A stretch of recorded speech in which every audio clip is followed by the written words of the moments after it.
Qui est semblable au sage et qui peut sonder les arcanes de ce monde?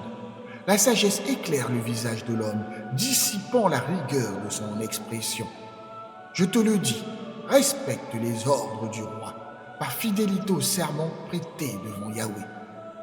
Ne te hâte pas de te détourner de lui, et n'obstine pas ton cœur dans le mal, car il a le pouvoir d'agir selon son bon plaisir. La parole du roi est souveraine, et qui oserait lui dire « Que fais-tu » Celui qui observe ses ordres échappe au malheur, et le sage discerne le moment propice et le jugement qui doit venir. Car il y a pour chaque chose un temps et un jugement, même quand le cœur de l'homme est accablé par l'adversité.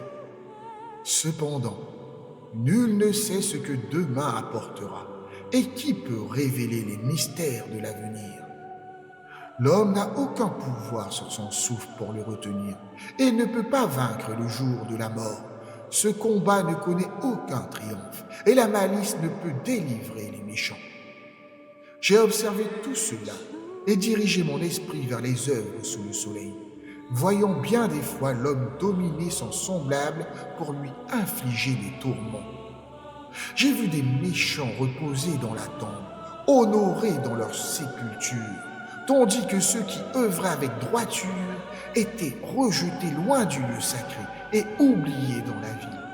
Cela aussi est une vanité, car la sentence contre les mauvaises actions tarde à s'exécuter.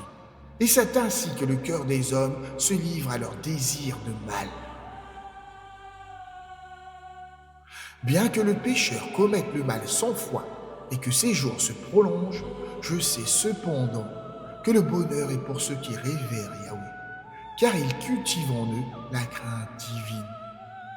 Mais le méchant n'accédera pas à ce bonheur. Il ne prolongera pas ses jours plus longtemps qu'une ombre fugitive, car il ne craint pas Yahweh. Il existe une vanité sur la terre. Des justes subissent le sort des méchants, tandis que des méchants jouissent de la récompense des justes. J'affirme que cela aussi est une vaine absurdité.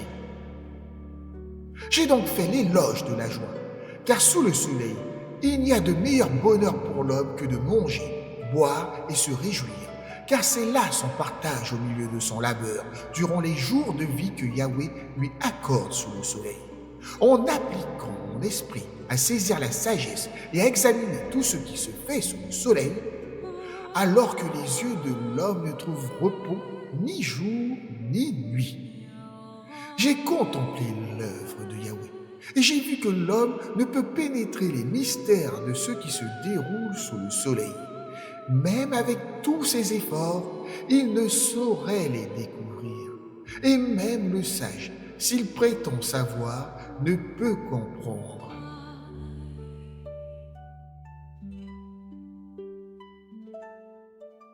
Yeshua.